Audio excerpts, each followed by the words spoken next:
नमस्कार विद्यार्थी मित्रांनो, मी खेमचंद्र पाटील, तुमचा गणित आणि बुद्धिमत्तेचा गुरु आणि मित्र. कालपर्यंत आपण कंबाईन 2023 मध्ये आलेल्या 5 ते 6 प्रश्नांचे अनालिसिस केलं होतं. आज आपण या सत्रामध्ये 10 क्वेश्चन्स आपण 2023 च्या ए सेट मधील घेतलेले आहेत. काल आपण डिस्कशन करत असताना म्हटलं होतं गणित आणि बुद्धिमत्ता तुम्हाला स्पर्धेमध्ये पुढे ठेवू शकतं आणि हे हक्काचे मार्क तुमचे होऊ शकतात. विद्यार्थी मित्रांनो, रोज जर तुम्ही 20 ते 25 मिनिटं जर प्रश्नांचा सराव करत गेले तर नक्की तुम्हाला एक चांगल्या प्रकारचा आत्मविश्वास तुम्हाला या प्रश्नांच्या बाबतीत येऊ शकतो. आणि आज आपण जर बघितलं 2023 मध्ये तुम्हाला 20 प्रश्न गणित आणि बुद्धिमत्तेवरचे विचारले गेले. त्याच्यामध्ये जवळपास 10 प्रश्न हे गणितावरचे आहेत आणि 10 प्रश्न हे बुद्धिमत्ते चाचणीवरचे आहेत. तर 10 पैकी एक 12-13 प्रश्न तुम्ही सहज करू शकता. सहज या शब्दाचा अर्थ समजून घ्या. सहज करू शकतात. ऑन एन ॲव्हरेज विद्यार्थी याला करू शकतात. परंतु तसं मी सांगत असताना हे नक्की सांगेल की आपल्याला रोज सराव करणं महत्त्वाचं आहे. सातत्य महत्त्वाचं आहे. एक शिस्तबद्ध पद्धतीने जर आपण ते केलं तर नक्की करता येईल. चला तर मग आपण हा प्रश्न आपल्या समोर आलाय. या प्रश्नामध्ये बघा, वर्तुळाचं क्षेत्रफळ क्ष चौरस सेंटीमीटर असेल आणि त्याचा परिघ हा क्ष सेंटीमीटर असेल तर खालीलपैकी वर्तुळाची त्रिज्या कोणती? आपल्याला सर्वांना माहिती आहे वर्तुळाची त्रिज्या म्हणजे वर्तुळ मध्यापासून परिघापर्यंतचं अंतर म्हणजे वर्तुळाची त्रिज्या असतो. आपण त्याला रेडियस म्हणतो इंग्रजीमध्ये. परिघाचं सूत्र आहे 2 पाया आर आणि क्षेत्रफळाचं सूत्र आहे पाया आर चा वर्ग. आता बघा हे दोघं सारखे आहेत, यांची सांख्यिकी किंमत सारखी आहे म्हणून मी त्याला इक्वल टू लिहिलं. इकडचा पाय आणि इकडचा पाय कॅन्सल होऊन जाईल. सो 2 आर बरोबर आर स्क्वेअर म्हणजे आर गुणिला आर. पुन्हा इकडचा एक आर आणि इकडचा एक आर कॅन्सल होऊन जाईल. सो आर ची व्हॅल्यू तुमची आली 2 सेंटीमीटर. इतकं साध्या पद्धतीने तुम्हाला हे करता येईल. तुमचं उत्तर पर्याय क्रमांक 2 आहे. फक्त जर सूत्र तुम्हाला माहिती असलं तर तुम्ही काही सेकंदामध्ये तो प्रश्न सॉल्व्ह करू शकता. Very good. चला पुढचा प्रश्न हा तुम्हाला नफा तोट्यावरचा विचारलाय. फार लॉजिकल प्रश्न आहे. खूप काही कठीण प्रश्न नाहीये बघा. एका दुकानदाराने 15 शर्ट 2340 रुपयाला विकल्यास त्याला 60 रुपये तोटा होतोय. तर प्रत्येक शर्टची खरेदी किंमत किती? आता 15 शर्ट त्याने विकलेत 2340 रुपयाला. ओके. तर आपण काय करू बघा आणि त्याला 60 रुपये तोटा झालाय. ओके. तर 15 शर्टवर जर त्याचा तोटा 60 रुपये असेल तर एका शर्टवर त्याला किती तोटा झाला? तुम्ही काढू शकतात बघा. एका शर्टवरील तोटा, एका शर्टवर त्याला 60 भागीला 15 म्हणजे 4 रुपये तोटा होतोय. 4 रुपये तोटा होतोय.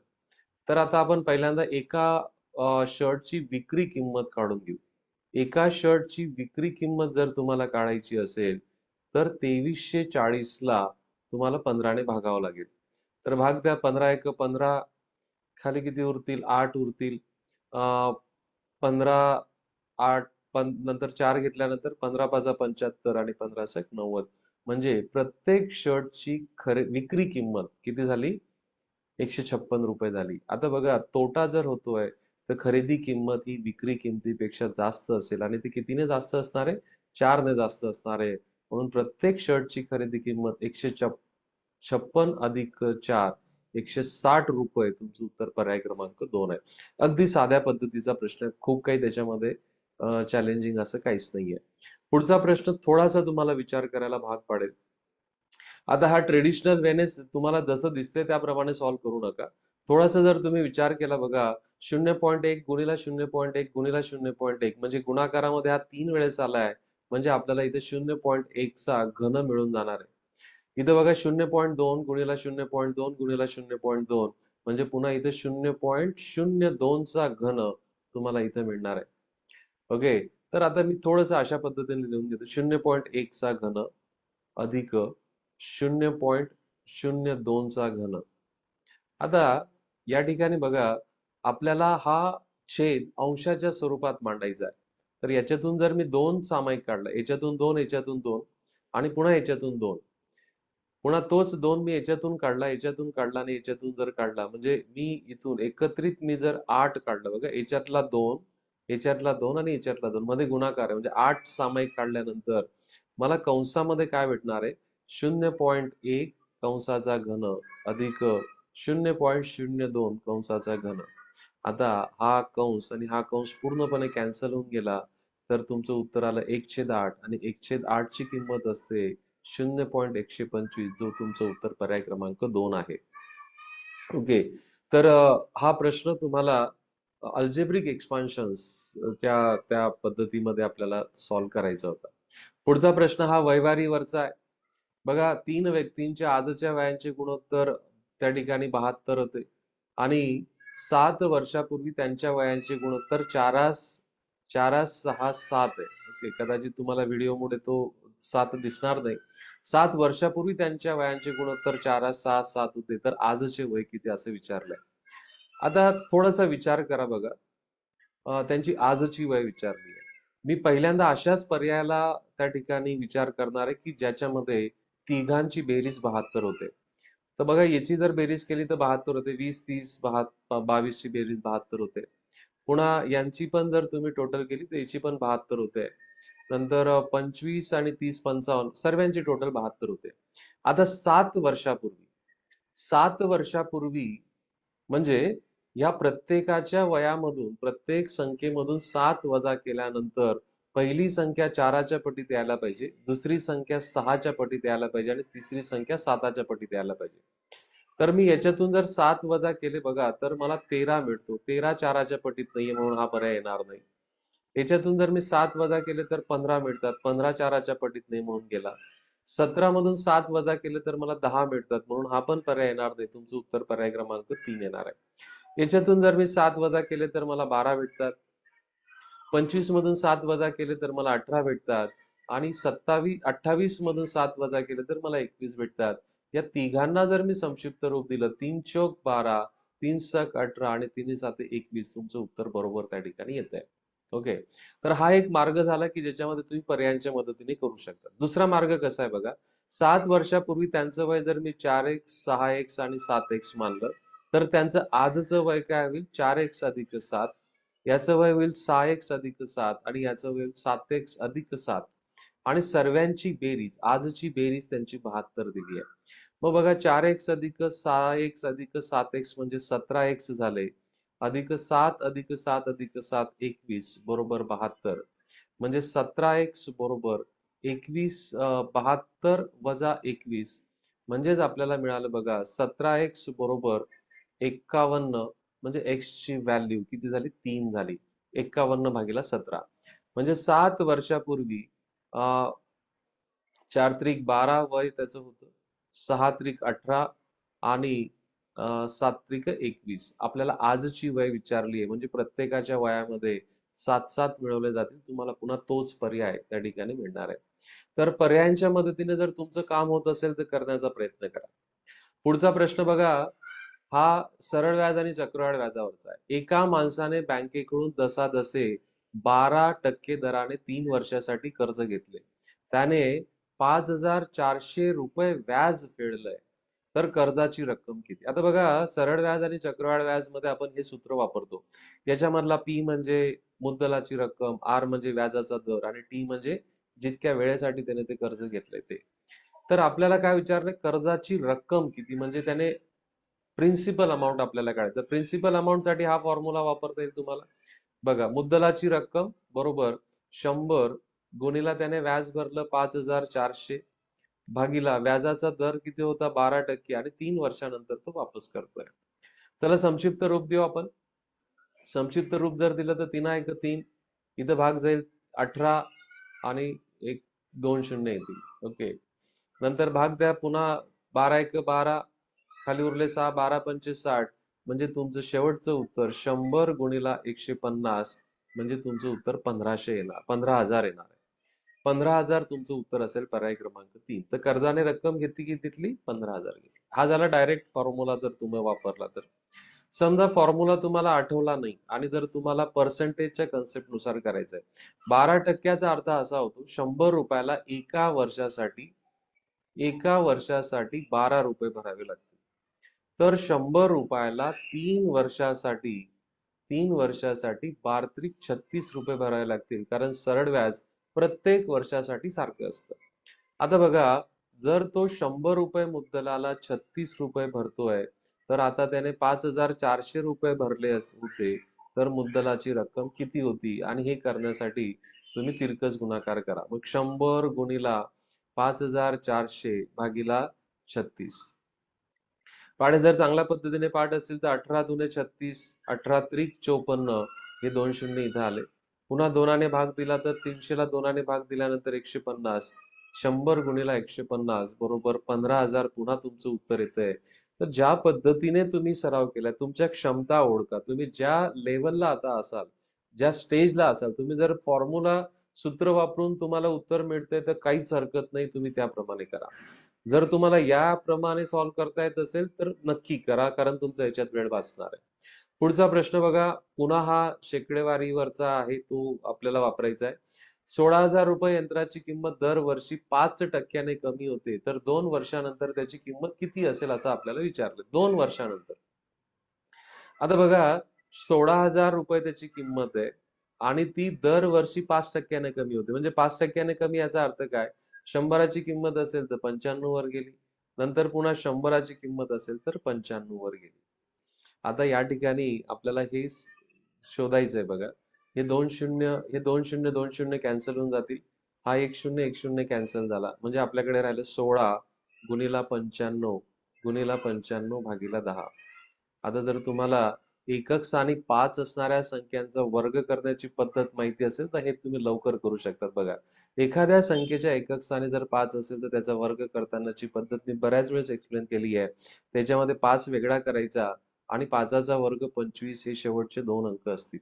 आणि याच्यातला पहिला पार्ट शोधताना 9 जी उरलेली संख्या आहे त्याची पुढची क्रमवार संख्या 10, या दोघांचा गुणाकार तुमच्या उत्तराचा पहिला भाग होईल आणि शेवटचे 2 अंक.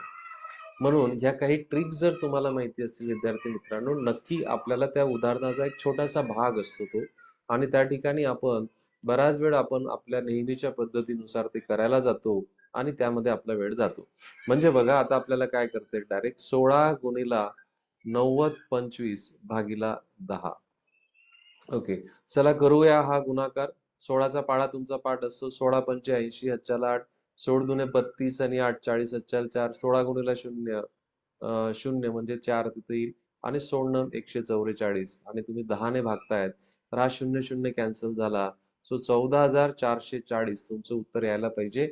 2 वर्षानंतर जर 5% ती वस्तूची किंमत कमी होते तर तुमचं उत्तर 14,440 येणार आहे. येस.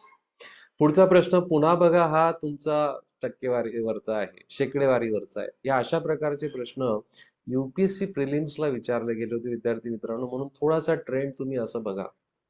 मी तुम्हाला मगाशीच माझं सुरुवात इंट्रोडक्शन करून देताना मी तुम्हाला म्हटलं की माझं नाव खेमचंद्र पाटील, मी तुमचा गणित आणि बुद्धिमत्ता यांचा गुरुमित्र आहे.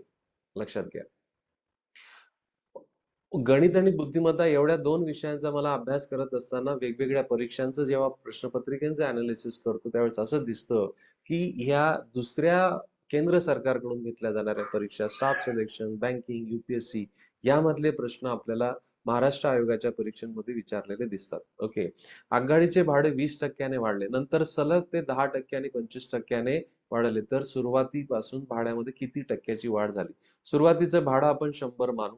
ओके, मग पहिली वाढ किती झाली बघा, 20%, म्हणजे किती झाली ती? 100ची 120 झाली. नंतर 10% वाढली म्हणजे 100ची 110 झाली. नंतर 25% वाढली म्हणजे 100ची किती झाली? 125 झाली. चला आता संक्षिप्त रूप देऊ. हा 100 कॅन्सल झाला. हे 100चा 1 शून्य, हा 1 शून्य, 1 शून्य कॅन्सल झाला. ओके, आता जर शक्य असेल तर हे याला पण आपण भाग देऊ शकतो. 25 चौक 100 आणि 25 पाचा 25 असे. 4 एक 4, 4 त्रिक 12. मग किती झाले? 11 त्रिक 33, 33 गुणिला 5, 33 गुणिला 5 किती होणार? 165. म्हणजे सुरुवातीला आगगाडीचं भाडं 100 होतं, आता ते 165 आहे. म्हणजे एकूण झालेली वाढ तुम्हाला दिसते 65% वाढ, एकत्रित वाढ असायला पाहिजे.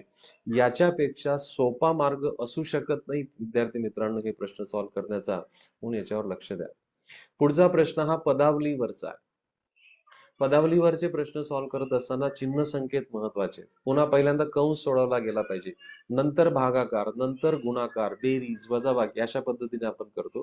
तर बघा, आपण या ठिकाणी जर तुम्ही लक्ष जर दिलं तर -3 -3, ओके, पहिल्यांदा अंशकडे लक्ष देऊ आपण.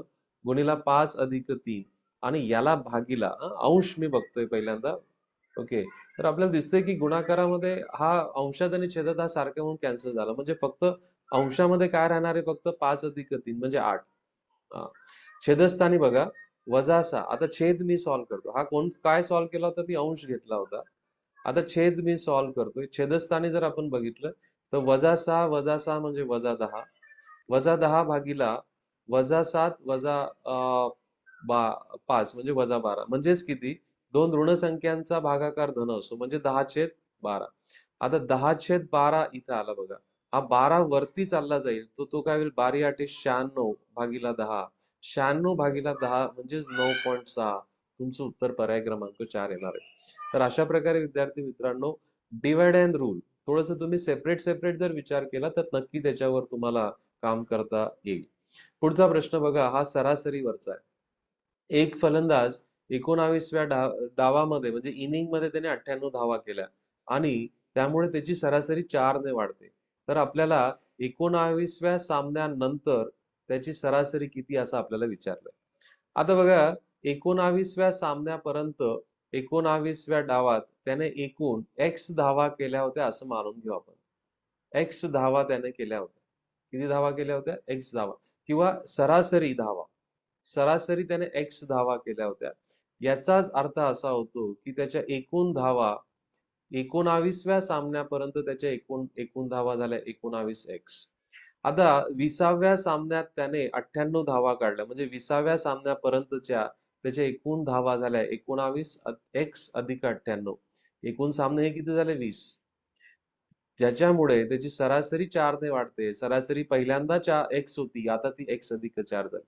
चला हे समीकरण सोडू. एक्स ने या दोघं पदांना गुणायचंय. तर आपल्याला मिळेल 19 एक्स अधिक 98 बरोबर 20 एक्स अधिक 4. हे जर सॉल्व्ह केलं विद्यार्थी मित्रांनो, तर हा 19 एक्स इकडे जाईल आणि हा 4 इकडे येणार आहे. सो आपल्याला एक्स बरोबर त्या ठिकाणी काय भेटतं, हा इथं 80 येणार आहे. ही चूक करू नका बघा. 20 गुणिला 4 म्हणजे 80 होऊन जातील. सो 98 वजा 18. सो याचाच अर्थ, सॉरी, 98 वजा 80. 98 वजा 80 म्हणजे किती येणार आहे, तुमचं 18 येणार आहे. बट 18 तुमचं उत्तर नसेल. तुम्हाला विचारलं की 19व्या सामन्यानंतर, 19व्या सामन्यानंतर त्याची सरासरी 4 ने वाढली आहे म्हणजे 18 अधिक 4 22 तुमचं उत्तर यायला पाहिजे, जो तुमचं उत्तर पर्याय क्रमांक 1 आहे. ओके, चला आपण बघा, सुरुवात केली होती आपण वर्तुळाच्या क्षेत्रफळाने आणि परिघाने, आणि आपल्याला तेच या ठिकाणी विचारलं बघा. एका वर्तुळाचं क्षेत्रफळ 3 सेंटीमीटर, 4 सेंटीमीटर, 12 सेंटीमीटर त्रिज्या असणाऱ्या वर्तुळाच्या क्षेत्रफळा एवढं आहे. तर त्यांच्या बेरजे इतकं क्षेत्रफळ असणाऱ्या वर्तुळाची त्रिज्या किती, मला सांगा. आता याचं जर क्षेत्रफळ, एका वर्तुळाचे क्षेत्रफळ, याची त्रिज्या 3 सेंटीमीटर आहे म्हणजे याचं क्षेत्रफळ किती होईल रे, पाय गुणिला 3चा वर्ग. दुसऱ्याचं काय होणार आहे, पाय गुणिला 4चा वर्ग. तर तिसऱ्याचं काय होणार आहे, पाय गुणिला 12चा वर्ग. म्हणजेच काय होईल बघा, आणि हे हे क्षेत्रफळ कोणा एवढं असणार आहे, मोठ्या वर्तुळा एवढं, ज्याची त्रिज्या ही कॅपिटल आर आहे असंच मानू आपण.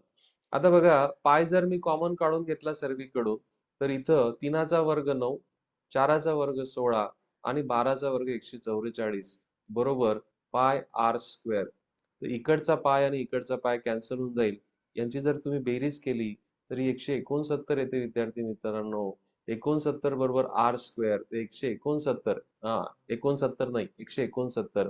169 हा कोणाचा वर्ग आहे, तो 13चा. म्हणून मोठ्या वर्तुळाची त्रिज्या ही 13 सेंटीमीटर येणार आहे. पुढचा प्रश्न फार सुंदर आहे.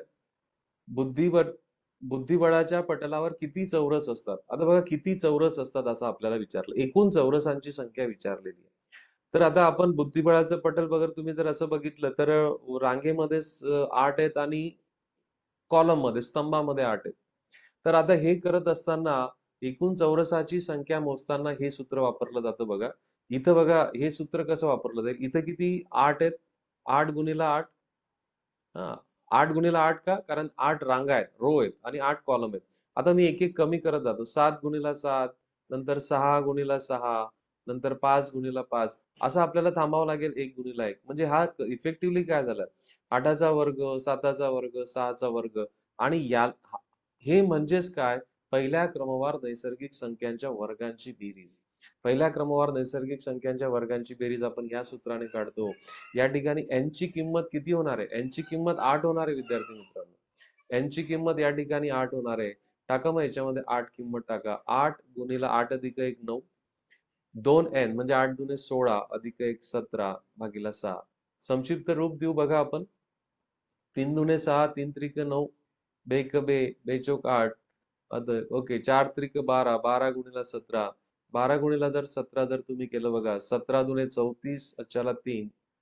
17 एक 17 आणि 3 किती होणार आहे 20. तर 204 तुमचं उत्तर येणार आहे पर्याय क्रमांक 2. ओके. आकृत्या मोजणे असा हा टॉपिक त्या ठिकाणी होता. ओके. तर अशा प्रकारे विद्यार्थी मित्रांनो, आपण 2023 मध्ये जे कंबाईनच्या पेपरमध्ये विचारलेले प्रश्न आहेत, त्याचे 10 प्रश्न मी इथे घेतले. कालच्या व्हिडिओमध्ये मी तुम्हाला त्या ठिकाणी 5 ते 6 प्रश्न घेतले. त्याची लिंक लिंक मी तुम्हाला डिस्क्रिप्शन बॉक्समध्ये देऊन टाकेल. ते पण बघा आणि उद्या याच्यातला तिसरा पार्ट म्हणजे राहिलेले काही क्वेश्चन्स उद्याच्या पार्टमध्ये डिस्कस केले जातील. तर अशा PYQ सीरीजच्या अनालिसिससाठी नक्की चॅनलला लाईक करा, सबस्क्राईब करा. जास्तीत जास्त विद्यार्थ्यांपर्यंत शेअर करा. म्हणजे ह्या फ्री कंटेंटचा उपयोग आपल्या सर्व भाऊ-बहिणींना होईल. लक्षात घ्या, अ, अ, ज्ञान दिल्याने वाढतं. म्हणून जास्तीत जास्त लोकांपर्यंत ते शेअर करण्याचा प्रयत्न करा. तुमचे कमेंट्स वाचायला मला नक्कीच आवडतील. चॅनलला लाईक केलं असेल, तुम्ही नक्कीच लाईक केलं असेल, सबस्क्राईब करा आणि बेल आयकॉन देखील दाबून ठेवा, जेणेकरून तुम्हाला पुढील येणाऱ्या व्हिडिओचं नोटिफिकेशन मिळत राहील. Thank you very much. Bye bye. Happy learning.